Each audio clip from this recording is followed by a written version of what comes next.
여러분 안녕하십니까? 2021년 10월 13일 새 아침을 맞았습니다. 하나님께서 우리에게 주시는 생명의 말씀은 욥기 7장 1절로 10절인데 제가 부분적으로 봉독합니다.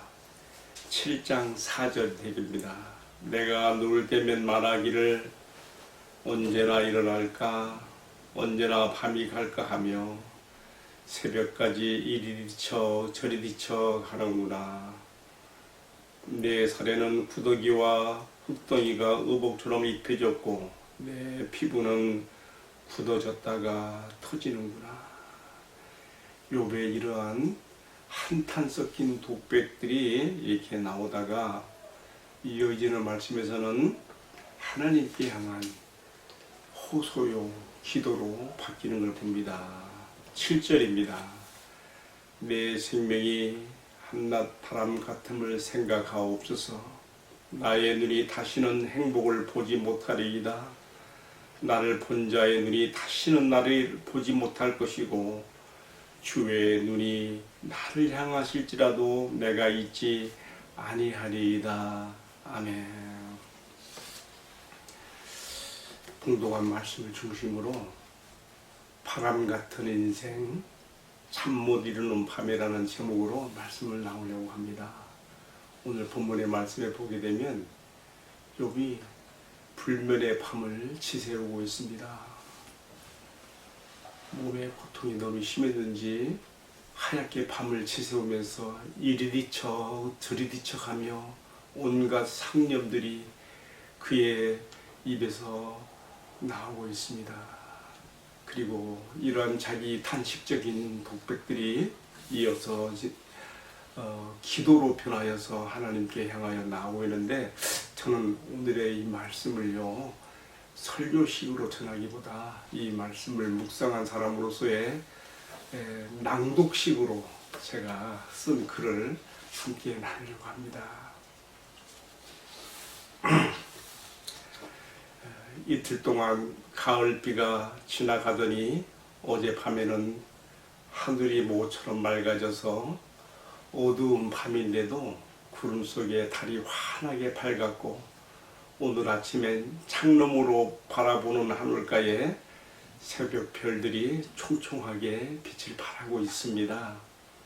맑은 가을밤 하늘 검은색 도화지 위에 그려진 맑고 찬란한 달과 별들을 바라보노라면 어린 시절 동심으로 돌아가게 해주는 이런 맑은 가을밤의 풍경들을 붙들어 두고 싶어집니다.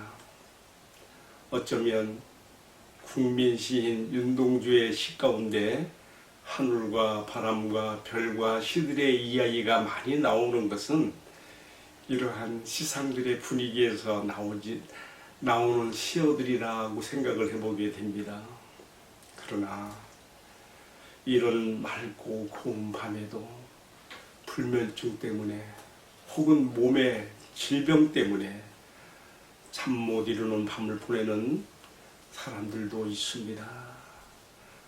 욥이 지금 그러한 질병의 고통으로 여러 달째 고통을 받고 있으며 잠 못 이루는 밤을 보내고 있습니다.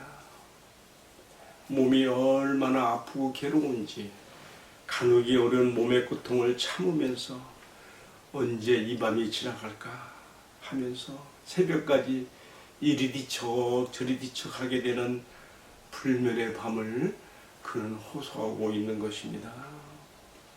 그가 잠 못 이루는 밤의 고통을 온몸으로 느끼며 하얗게 밤을 지새우면서 자신에게 닥쳐온 까닭물을 이 고난에 대해 마침내 인생의 주권자 하나님께 호소하는 독백적인 기도로 나아가고 있습니다. 7장 7절로 8절에 나와 있는 말씀을 제가 그대로 읽어드립니다. 내 생명이 한낮 바람 같음을 생각하옵소서.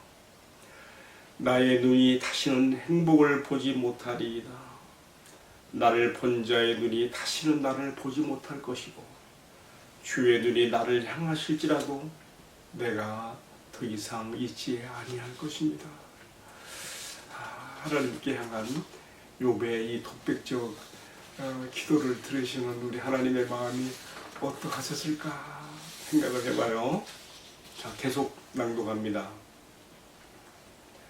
잠 못 이루는 밤에 하나님께 향하여 바람 속에 티끌 같은 인생의 허물을 고백하는 욥의 마음을 읽으면서 사람은 더 이상 잃을 것도 없으며 더 이상 얻을 것도 없는 제로점이 되었을 때에 가장 순수하고 맑은 영으로 자신의 창조자시며 자신의 생사 운명을 가지신 하나님 앞에 자신을 세우게 되는 것은 아닐까 생각을 해보게 됩니다. 하나님 앞에서 바람 같은 인생의 허물을 토하는 욥의 고백에는 인생이란 무엇인가? 한낱 스쳐가는 바람과 같은 존재이며 바람 속의 티끌 같은 미미한 존재로서 아무것도 아니라는 허무가 짙게 배어 있는 것을 느끼며 이 아침 욥이 느꼈던 그 허무와 고백에 깊이 공감을 해보게 됩니다. 그렇다면 이처럼 바람 같은 인생의 의미는 어디에 있는 것이며 우리는 무엇 때문에 이토록 아등바등하면서 살다가 바람처럼 떠나버리는 인생이 되는 것일까요? 잠 못 이루는 깊은 밤에 바람 같은 인생의 허물을 고백하는 욥의 기도에서 이 글의 독자들에게도 인생의 진지한 문제 속으로 우리 자신들을 끌어당기고 있는 흡입력이 있는 것을 보게 됩니다. 가진 재산도 자식들도 모두 다 사라지고 몸도 마음도 망가진 상태에서 어쩌면 마음에 맺힌 한을 풀어낼 수 있는 마지막 출구로서 생각하는 하나님께 향한 이 욥의 기도는 그 자체로서도 의미가 있다고 생각하게 되며 이것은 또한 나도 내 몸으로 부딪히며 살아가는 내 인생과 현실의 문제가 아무리 크고 힘들게 보여도 내 인생의 주권자이신 하나님을 생각하고 그에게 나의 괴로운 현실과 마음을 토로하는 기회로 삼아야 될 것을 배우게 됩니다. 비록 우리가 살아가는 인생이 바람처럼 불어왔다가 바람처럼 스쳐 지나가고 바람 속에 티끌처럼 남겨지는 아무것도 아닌 바람 같은 인생이라고 하여도 내가 이 세상에서 살아가는 내 삶의 이유와 존재의 목적이 되는 그분 앞에서 나는 한낱 바람 같은 허무한 인생의 존재로서가 아니라